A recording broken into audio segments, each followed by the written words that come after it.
दूध महंगा, खून सस्ता है यहाँ गुजरात में। अहमदाबाद वालों को दिन याद करो जब पुल टूटा और 135 से ज्यादा लाशें बिछ गई।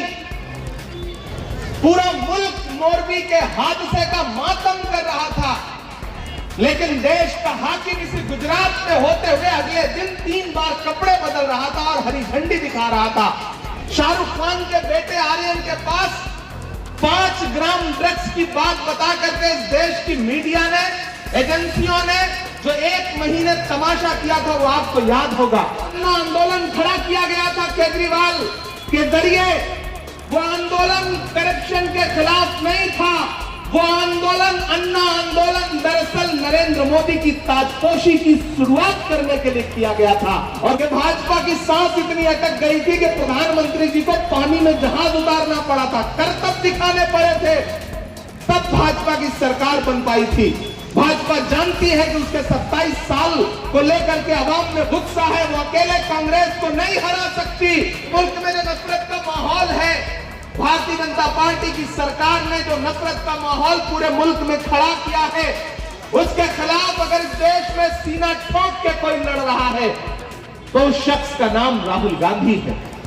मैं तो मोरबी में खड़ा होकर के कह के आया हूं कि गुजरात की सरकार, आपने मोरबी के अस्पताल के रंगरोगन में टाइल्स लगाने में जो वक्त खर्च किया, अगर यही वक्त पुल के रखरखाव में खर्च किया होता तो मोरबी का पुल टूटता नहीं और 135 से ज्यादा लाशें नहीं बिछती।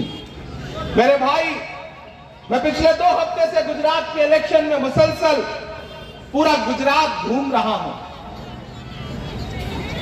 गुजरात की आवाम में गुस्सा है, झील में पानी बरसता है यहां गुजरात में, झील में पानी बरसता है यहां गुजरात में, खेत पानी को तरसता है यहां गुजरात में, जिंदगी का हाल खस्ता है यहां गुजरात में, दूध महंगा, खून सस्ता है यहां गुजरात में।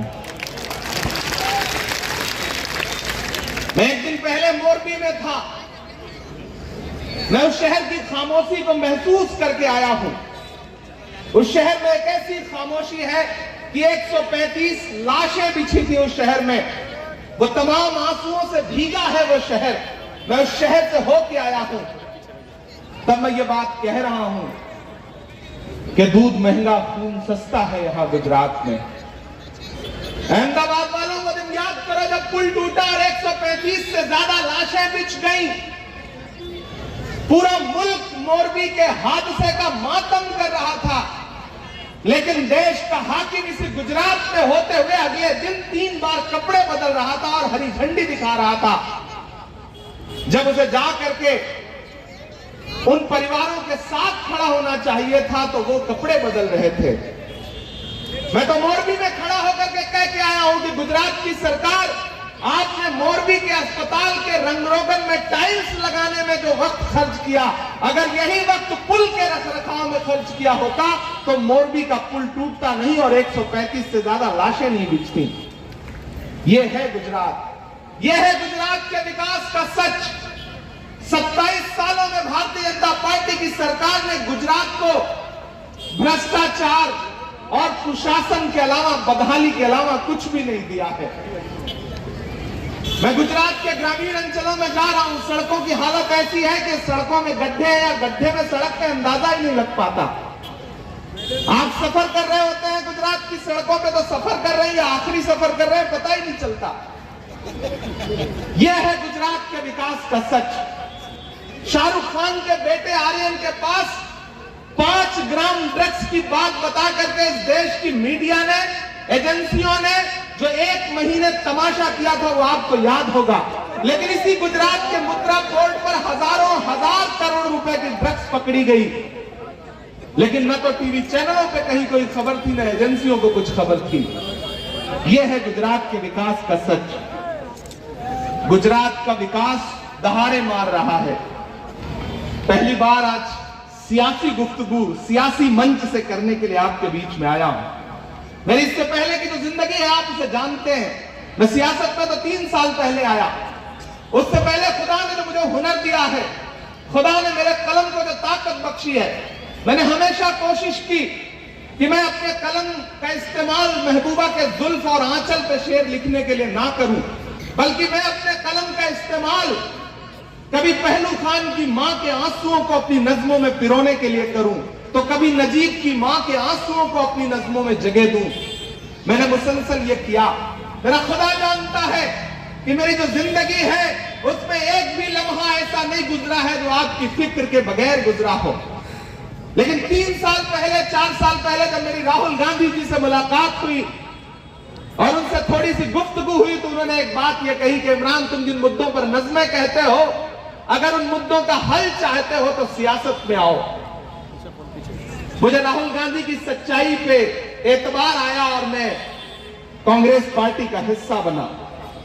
एक बात तो नौजवान साथियों आज आपको माननी पड़ेगी कि मुल्क में जो नफरत का माहौल है, भारतीय जनता पार्टी की सरकार ने जो नफरत का माहौल पूरे मुल्क में खड़ा किया है, उसके खिलाफ अगर इस देश में सीना ठोक के कोई लड़ रहा है तो उस शख्स का नाम राहुल गांधी है, जो अलग ऐलान ये कहता है कि मैं आरएसएस की नफरत की राजनीति के खिलाफ खड़ा हूं।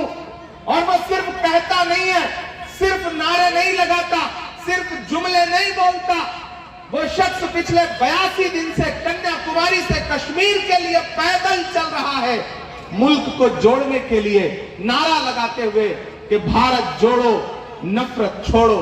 25 किलोमीटर रोज पैदल पिछले 82 दिन से। तसव्वुर करिए शाह आलम के लोगों, इस विधानसभा के नौजवान साथियों, आप तसव्वुर करिए 25 किलोमीटर रोज भारत को जोड़ने के लिए, मोहब्बत के लिए, भारतीय जनता पार्टी की नफरत की राजनीति के खिलाफ वो आदमी लाखों का हुजूम लेके चल रहा है। मैं कन्याकुमारी से उनके साथ था, बीच में यात्रा छोड़ करके गुजरात चुनाव में आया क्योंकि आपसे मुलाकात करनी थी। एक एक लम्हे में ऐसा ऐसा मंजर आता है, केरल में, बेल्लारी में, रायचूर में, हैदराबाद में 1-1 लाख की आवाम एक वक्त में राहुल गांधी के कदम से कदम मिला के चलती है। मुझसे मीडिया के साथी पूछते हैं कि इमरान साहब, आप राहुल गांधी के साथ पैदल यात्रा कर रहे हैं, क्या महसूस करते हैं आप? तो मैं एक बात कहता हूं कि मैं अगर महात्मा गांधी के दौर में पैदा हुआ होता तो मैं अंग्रेजों के खिलाफ उनके साथ पैदल चल रहा होता, लेकिन मैं इस दौर के गांधी के साथ पैदा हुआ हूं, राहुल गांधी के साथ पैदा हुआ हूं, तो मैं राहुल गांधी के कदम से कदम मिला करके चल रहा हूं। जो हर जालिम से टकराएगी वो आंधी बनाऊंगा, जो हर जालिम से टकराएगी वो आंधी बनाऊंगा। नए अंग्रेज आए हैं, नया गांधी बनाऊंगा। हम उसके साथ चल रहे हैं भारत को जोड़ने के लिए, मोहब्बत के लिए। मेरे भाई, न तेरा है न मेरा है, ये हिंदुस्तान सबका है। नहीं समझी गई ये बात तो नुकसान सबका है। जो इसमें मिल गई नदियां वो दिखलाई नहीं देती, महासागर बनाने में मगर एहसान सबका है। कांग्रेस वो पार्टी है जो सबके एहसान को कबूल करती है। शहजाद अभी आपको गिना रहे थे और वो ये भी बता रहे थे कि कोई दिल्ली से आया है, कोई हैदराबाद से आया है। जानते हैं ये लोग क्यों आए हैं? क्योंकि पिछली बार भाजपा हारते हारते रह गई थी, हमारी सरकार बनते बनते रह गई थी। शैलेश भाई, आपको याद होगा कि भाजपा की सांस इतनी अटक गई थी कि प्रधानमंत्री जी को पानी में जहाज उतारना पड़ा था, करतब दिखाने पड़े थे, तब भाजपा की सरकार बन पाई थी। भाजपा जानती है कि उसके 27 साल को लेकर के आवाम में गुस्सा है, वो अकेले कांग्रेस को नहीं हरा सकती। तो मोदी जी ने अपने 2 दोस्तों को भी बुलाया है, एक दिल्ली से, एक हैदराबाद से। दिल्ली वाले आपके बीच में आएंगे, कहेंगे कि झाड़ू लीजिए, सफाई करना है, लेकिन आप जब पलट के उनके दामन में देखेंगे तो असल कचरा वहीं पे भरा हुआ है। दरअसल 2013 में जो अन्ना आंदोलन खड़ा किया गया था केजरीवाल के जरिए, वो आंदोलन करप्शन के खिलाफ नहीं था, वो आंदोलन, अन्ना आंदोलन दरअसल नरेंद्र मोदी की ताजपोशी की शुरुआत करने के लिए किया गया था। और वो काम नरेंद्र मोदी जी के इशारे पर, भाजपा के इशारे पर, आरएसएस के इशारे पर अरविंद केजरीवाल ने किया था। मैं ऐलान यहां खड़ा होकर के कह रहा हूं, और उस आंदोलन के गुजर जाने के बाद मुझे बताओ शाह आलम के लोगों, मुझे बताओ अहमदाबाद के लोगों, कि मुल्क में क्या कुछ नहीं हो रहा है, लेकिन अन्ना हजारे कहीं दिखते हैं? कहीं दिखते हैं? मैं तो आजकल उनसे पूछता रहता हूं कि भारत मां की आंख के तारे कहां गए, आरएसएस के राज दुलारे कहां गए, अच्छे दिनों की तरह उन्हें भी खोज रहा, कोई बताए अन्ना हजारे कहां गए? नजर नहीं आते हैं, क्योंकि वो प्री प्लान्ड एक आंदोलन था। मेरे भाई, इस बार गुजरात बदलने जा रहा है। भारतीय जनता पार्टी सिर्फ टीवी चैनलों पर जीत रही है, जमीन पर कांग्रेस जीत रही है। मैं पूरे गुजरात का दौरा करके आया हूं। मैं कल रात अमरेली में था, उससे पहले मैं मांगरोल में था, जूनागढ़ में था, उससे पहले गिर सोमनाथ में था, सूरत में था, वडगाम में था, सिद्धपुर में था। मैं पूरा गुजरात घूम के आया हूं। जमीन पर जनता लड़ रही है भारतीय जनता पार्टी की सरकार के खिलाफ। ये लड़ाई बहुत अहम है। मैं आपसे यह कहना चाहता हूं कि दो ताकतें हैं। एक तरफ वो ताकत खड़ी है जो कहती है कि मुल्क तानाशाही से चलेगा, उसकी मर्जी से चलेगा, वो जैसा चाहेंगे वैसा चलेगा। लेकिन एक तरफ वो लोग खड़े हैं जो कहते हैं कि नहीं, ये मुल्क डॉक्टर बाबा साहब भीमराव अंबेडकर के संविधान से चलेगा, ये मुल्क पंडित जवाहरलाल नेहरू जी के विचारों से चलेगा, ये मुल्क मौलाना अबुल कलाम आजाद के ख्वाबों से चलेगा, ये मुल्क महात्मा गांधी से चलेगा, उनकी सोच से चलेगा। ये लड़ाई बहुत बड़ी है और इस लड़ाई में आपको भी चुनना पड़ेगा कि आप किस तरफ खड़े हैं।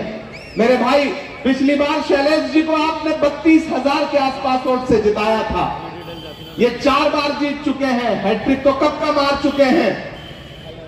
लेकिन इस बार तो अगर ये आंकड़ा बढ़ करके 50,000 नहीं हुआ तो फिर लगेगा कि अर्धशतक नहीं लग पाया है। तो आंकड़ा बढ़ाना है, और आंकड़ा बढ़ाना है तो थोड़ी मेहनत भी आपको बढ़ानी पड़ेगी। मैं थोड़ी देर आपसे गुफ्तगू करूंगा, थोड़ी शायरी सुनाऊंगा, थोड़ी बीच में बातचीत करूंगा। वक्त है हमारे पास 45 मिनट का, तो मैं कोशिश करूंगा कि मैं आपसे गुफ्तगू करूं। बीच में चूंकि ट्रैफिक भी आता जाता रहेगा, तो जो आए उसे किनारे से उसी तरह निकल जाने दीजिए जैसे पिछली सभाओं में आपने अरविंद केजरीवाल जी को और हैदराबाद वाले जी को निकल जाने दिया था। ऐसे ही निकल जाने दीजिए, प्यार से निकल जाएं, शोर शराबा ना होने पाए। आप बहुत समझदार लोग हैं। मुझे उस दिन पता चला कि ये शहर इतना समझदार है कि एक बड़े नेता यहां सभा करने आए, तो पता चला कि कुर्सियों पर आकर के आप बैठ गए और जब वो पहुंचने को हुए तो आप उठ के चले गए, तो सभा खाली, नेताजी वापस लौट गए। लोग आपके बीच में आएंगे, बताएंगे कांग्रेस ने आपके लिए कुछ नहीं किया। मैं आपसे पूछना चाहता हूं, अपने जमीर की आवाज पर बोलिएगा, अपने दिल पे हाथ रख करके मुझे बताइएगा कि जब जब आप परेशानी में हुए हैं, जब जब आपको जरूरत महसूस हुई है, तब तब शैलेश परमार आपकी चौखट पे खड़े रहे या नहीं खड़े रहे? खड़े रहे हैं, मैं जानता हूं। तब तब शहजाद आपके चौखट पे खड़े रहे या नहीं खड़े रहे? अरे आप तो वो लोग हैं जिनका इस बात पर ईमान है कि मजदूर का पसीना सूखने से पहले उसकी मजदूरी दे दी जाए। आप इस बात पर ईमान रखने वाले लोग हैं। तो अगर शैलेश भाई ने, शहजाद ने आपके लिए हमेशा अपना खून पसीना बहाने के लिए खड़े रहे, तो फिर आपका भी फर्ज बनता है कि जब पूरी भाजपा लगी हुई हो, और सिर्फ भाजपा नहीं लगी हो बल्कि भाजपा के दोस्त भी लगे हो वोट काटने के लिए, तब आपको और मजबूती के साथ शैलेश परमार के साथ खड़ा होना पड़ेगा और इन्हें जिताना पड़ेगा। और मुझे पूरा यकीन है आप जिताएंगे। मैं तो बस चला आया हूं आपसे अपील करने के लिए, मैं तो फर्ज अदायगी करने आया हूं। मैं जानता हूं कि शैलेश भाई को आप कम से कम 50,000 वोटों से जितवाने जा रहे हैं, इसमें कोई दो राय नहीं है। लेकिन मैं अपना फर्ज पूरा करने आया हूं। मेरा जो फर्ज है वो करने आया हूं मैं आपके बीच में, और इसी बहाने मैंने सोचा कि आपसे मुलाकात भी हो जाएगी। आसमां जलती जमीन पर नहीं आने वाला। माइक थोड़ा सा बेहतर कर दे, और बीच में जो बच्चे बैठे हैं वो ऐसे चुप हो जाएं जैसे आजकल अडवाणी जी चुप रहते हैं। थोड़ा सा बेहतर कर दें। आसमां जलती जमीन पर नहीं आने वाला, आसमां जलती जमीन पर नहीं आने वाला, अब कोई और पैगंबर नहीं आने वाला अब कोई और, पैगंबर नहीं आने वाला, अपने काबे की हिफाजत तुम्हें खुद करनी है, अपने काबे की हिफाजत तुम्हें खुद करनी है। फिर अबाबिलों का लश्कर नहीं आने वाला, फिर अबाबिलों का लश्कर नहीं आने वाला, फिर अबाबिलों का। एक मुश्किल वक्त है, एक बड़ी लड़ाई है, सामने जो दुश्मन है वो बहुत शातिर है, वो समझदार है, और सियासत में आपको भी समझदारी के साथ फिर उतरना पड़ेगा। मैं अहमदाबाद में खड़ा हूं, ये वो शहर है जिसने हमेशा मुल्क को एक राह दिखाई है। ये जो सरजमीन है, ये जो शाह आलम दरगाह है, ये इतनी मुकद्दस जगह है कि जब जब किसी मजलूम ने यहां पनाह मांगी है तो इस जगह ने उसे पनाह दी है। मैं इस जगह को सलाम करता हूं। यहां खड़ा होकर के मैं जानता हूं जो बात कह रहा हूं वो पूरे गुजरात तक जाएगी, उसका असर पूरे गुजरात तक जाएगा। मेरे भाई, मैं यहां खड़ा होकर के भाजपा की हुकूमत से पूछना चाहता हूं, आप जिस विकास का दावा कर रहे हैं, जिस विकास का ढिंढोरा पीट रहे हैं, उस विकास का सच क्या है? हमें बताइए उस विकास का सच क्या है। यहां नौजवान भाई खड़े हैं, आप मुझे बताइए कि जब आप किसी एग्जाम के लिए पर्चा भरते हैं नौकरी पाने के लिए, जब आपको लगता है कि ये पर्चा मैं दूंगा, ये पेपर मैं दूंगा और पास कर गया तो नौकरी मिलेगी, तो जिस दिन एग्जाम होता है उससे पहले यहां पर्चे लीक हो जाते हैं। यह है गुजरात के विकास का सच। गुजरात के विकास का सच यह है कि यहां हिलाने पर पुल टूट जाता है। मोरबी में 135 लाशें बिछी थी और टीवी चैनलों पे नैरेटिव बनाया जा रहा था कि लड़के पुल हिला रहे थे इसलिए टूट गया। यह है गुजरात के विकास का सच। यहां से ट्रेन चलती है, मोदी जी हरी झंडी दिखाते हैं, आगे जाकर के जब भैंस से लड़ती है तो भैंस नहीं मरती, ट्रेन का इंजन टूट जाता है। यह है गुजरात के विकास का सच। यहां भाजपा की सरकार सड़क बनवाती है, उनके मंत्री उद्घाटन करने के लिए सड़क पे नारियल फोड़ते हैं तो नारियल नहीं फूटता, सड़क टूट जाती है। यह है गुजरात के विकास का सच।